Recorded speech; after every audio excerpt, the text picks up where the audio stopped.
लेकिन अगर आपने तहैया ही किया हुआ था कि इन गवाहों की गवाही पे पूरी पीटीआई को 10-10 साल की सजाएं भी देनी है, नाअहल भी करना है, तो फिर भी कुछ ना कुछ तो गवाही की लाज, लफ्ज़ गवाह की लाज रहने देते।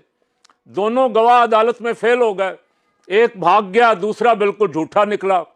वो कहते हैं जमान पार्क में 3 जगह बैरियर लगे होते थे, लीडर भी अंदर आसानी से नहीं जा सकता था। एक जगह चेकिंग, दूसरी जगह चेकिंग, तीसरी जगह खान साहब जिस लिस्ट देते थे, जिसका नाम होता था, वो अंदर जा सकता था।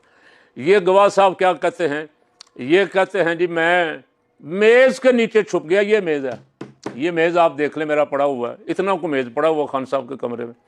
इस मेज़ के नीचे बंदा कैसे छुप सकता है, जहाँ चारों तरफ कैमरे भी लगे हों, और कुछ लोग इधर बैठे हैं, कुछ उधर बैठे हैं, कुछ इधर बैठे हैं, वो किसी को भी नीचे छुपा हुआ नज़र ही नहीं आया गवाह। तो खुदा के लिए आप अपने आप को मुसलमान भी कहलाते हैं, इंसाफ का मजाक ना बनाएं। हमें तो बार बार इंसाफ का हुक्म दिया गया है, बार बार इंसाफ का हुक्म दिया गया है। अपना बेगाना ना देखो, इंसाफ करो। बेशक आपका करीबी रिश्तेदार हो, उसके खिलाफ बात जा रही हो, कोई फिक्र वाली बात नहीं है। अल्लाह के लिए इंसाफ करो, और उसके खिलाफ गवाही देनी पड़े तो गवाही दो, फैसला करना पड़े फैसला करो, जो भी करना पड़े। तो आप मुसलमान भी कहलाते हैं। और कोई इंसान भी कम अज़ कम ये तो बर्दाश्त नहीं करता इस तरह की नाइंसाफ़ी। 108 अफराद को यहाँ डॉक्टर यास्मीन राशिद 75 साल कैंसर की मरीज़, जिसकी वजह से पकड़ने वालों पे, उसे गिरफ्तार करने वालों पे भी लानत पड़ रही है, और सज़ा देने वालों पे भी लानत पड़ रही है, पड़ेगी।